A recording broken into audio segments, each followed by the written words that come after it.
Never, never tell Matty Monkey. They warned me. It's death if you tell any of them. But now, after so many years, I'm going to tell. For who's to stop me? I was the one who helped make the original rules, after all. That very warning. I was Foxfire's official chronicle, in fact. Thus, the sole person trusted to cast what we did into words, into a permanent record for us, typed on a typewriter, kept in neat dated entries in a loose leaf binder. A secret document, and yet it was hoped a historical document in which truth would reside forever. Thus, distortions and misunderstandings and outright lies could be refuted, like we did evil for evil's sake and for revenge. Of all the lies pertaining to Foxfire, surely that was the worst. It was between the ages of 13 and 17 that I belonged to Foxfire, and Foxfire was made sacred those years, till the last months at least.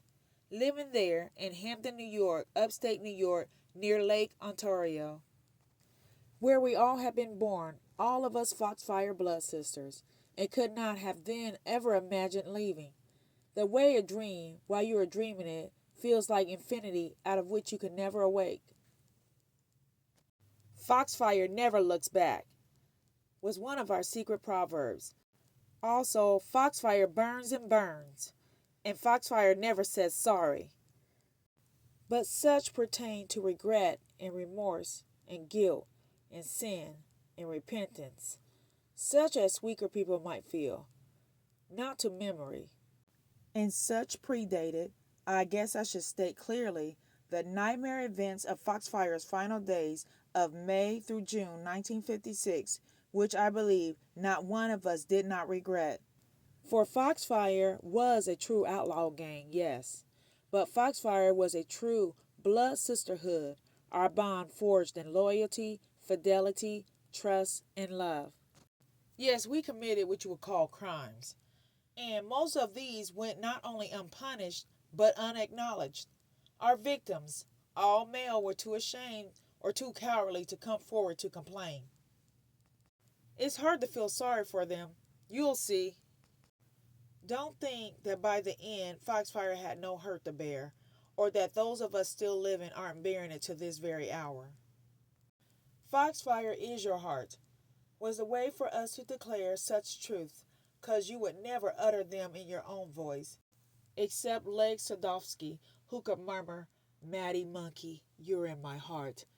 In that way of hers, I wouldn't know how to interpret. Was it serious? Was it mock serious? Was it just plain teasing? Was it all these at once? And she'd give me one of her jungle cat love bites, knowing that Leg Sadovsky was the Foxfire's first in command, was the only one of us confident enough in her special power. Yes, and perceived by others as so privileged, entitled to words grander and more reckless than ours. So you couldn't be jealous of her. You just couldn't. Like everything she did, especially as time passed, was magnified onto a great movie screen in technicolor, not fading away like things most people do, and dying. And this was one reason, because the way Legs wasn't fearful of heights, or swimming in rough water, or death itself. She wasn't afraid to risk making a fool of herself. Maybe you think that's something of no consequence, but it isn't. For making a fool of yourself, offering yourself to others to laugh at, to jeer, that takes guts. Things Maddie would have cringed to contemplate, such exposure of herself, Leg Sadovsky did with no hesitation. No doubt that you could observe. I was, I still am, Madeline Faith Works. In those days, I was sometimes Matty Monkey, sometimes just Matty, and sometimes, because of my skinny, wiry frame, my crippled, kinky, dark brown hair lifting like the crest from my forehead, sometimes sly, shy, simian, and pushed together in my narrow face, just Monkey. Sometimes, less frequently, I was called Killer, by Legs mainly, because of my purported razor tongue, cutting and cruel. Rightly or wrongly, Mattie Words was the one perceived as having the power of words. thus of intelligence, cunning. The gang took pride in me because I received high grades in school for written work. Also, I could talk fast. That's to say, without hesitation, stammering, most of the time, but there were categories of words, sentiments, I could never say. They'd have stuck in my throat. The embarrassment of it, even whispering, teasing to Legs, for instance. Yeah, you're in my heart too, or I love you, or I would die for you. Nobody in my family ever talked that way. Mostly there was just my mother and me, and we hardly talked at all, because it would be such weakness, because it would be such exposure. So crude and raw in our girls' voices, not like the glamour movies we saw at the Century Theater, those mile high, flawless faces, and plaster Egyptian architecture framing them. Music welling up like a secret sound of God gazing upon his special creation. Because you don't have to believe in God to believe there's a special creation. Anybody that tries to convince you otherwise is a hypocrite and a liar. Or a politician, like this Congressman X from Uptown Hampton. He was a guest at Assembly one Friday when I was a freshman in high school. Face like a fat fish's and oily eyes up there behind the podium, like a preacher showing us his big, happy, smug smile. Good morning, boys and girls. So happy to be here. Blah, blah, blah, at Captain Oliver Hazard Perry High School. So you could tell that he made sure he memorized that name. He'd attended a rival school and remembered well his high school days as fullback on the football team, president of his senior class, class of 33. So proud. Such an honor. American way of life, free enterprise, blah, blah, blah. Those of us who serve our country in the war, this God ordained sovereign nation, the United States of America. As our patriot, Commodore Stephen DeCour said, our country, may she always be in the right, and always successful, right or wrong. This land of opportunity, of life, liberty, and the pursuit of happiness, triumphs against all enemies, because ordained by God, where anyone, yes, I mean anyone, boys and girls in this very auditorium this morning, can aspire to the presidency itself. You can aspire to be the head of General Motors, General Mills, AT&T, U.S. Steel, a Nobel Prize winning scientist, a famous inventor. Only have faith, work hard, study hard, never be discouraged, have faith. Some of us, especially the guys and the rowdier girls like Goldie Seafried, who was in our gang, got visibly restless, muttering and laughing behind their hands. Maddie Wirtz, too, in her sneakier way. We so resented that a-hole up there talking, talking, and talking, and talking up the entire assembly, expecting us to believe that there isn't a special creation of God or of man to which we didn't belong. Here at the shabby south end of Hammond, the worst damn public school in the district, we didn't belong and never would. And what the hell, such truth, Foxfire made softer.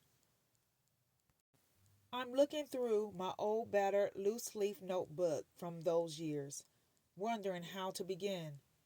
Like when you know the long history of time, going back to the beginning, but how's there a beginning exactly? How can you say now we start, now we start the clocks ticking? It's like that, so difficult, because there has to be a beginning, logically, yet you always ask yourself, okay, but what came before? Maybe I'll type out the names of the 5 founding members to establish certain irrefutable facts like the skeleton inside the history, the bones that will last.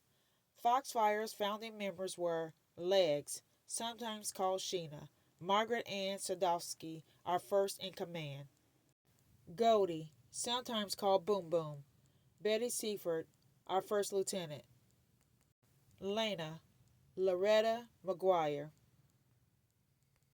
Rita, sometimes called Red, and Fireball, Elizabeth O'Hagan, Maddie, sometimes called Monkey, and Killer, Madeline Faith Wirtz. Yes, Foxfire afterwards became larger. Things loosened. Things wobbled out of control, and there were too many of us. For instance, there was initiated into the Foxfire a certain protege of Kaye-Read, VV, or the enforcer, whose name I refuse to record. Most of us attended the same elementary school, Rutherford Hayes, then on to Perry, where a few of us graduated, but most flunked out or were expelled. We all lived in the same neighborhood, in the south end of what is still called Lower Town, in Hammond, New York, meaning more or less what it says or describes. On lower ground than uptown, a long steep hill cutting approximately half the city off from the other half through, there was US 33 running north and south through the city.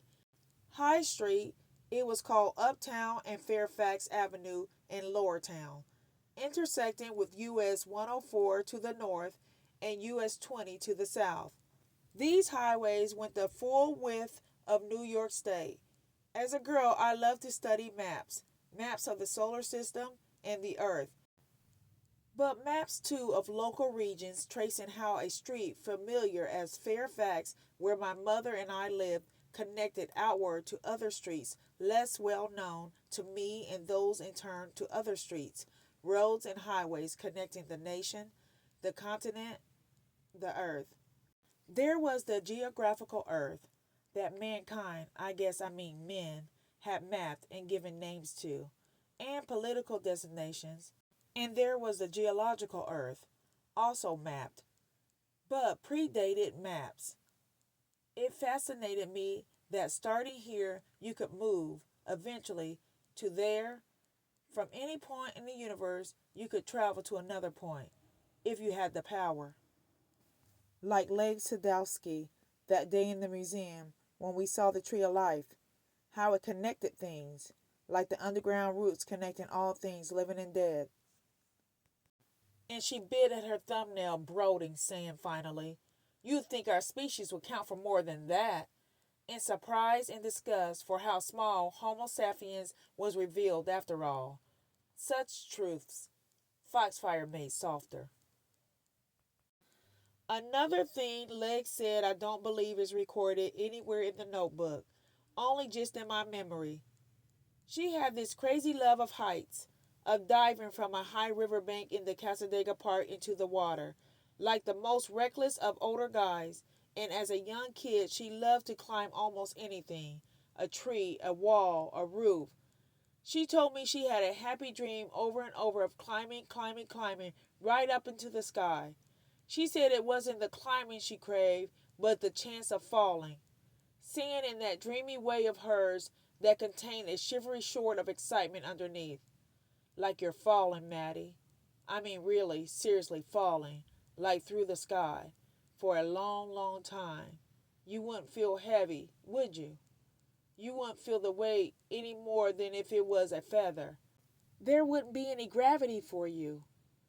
Why this meant so much to her, she'd dream of it, I didn't know. I'm not sure if I know, even now.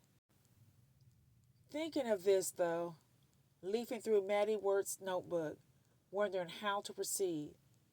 So many entries, so many dates.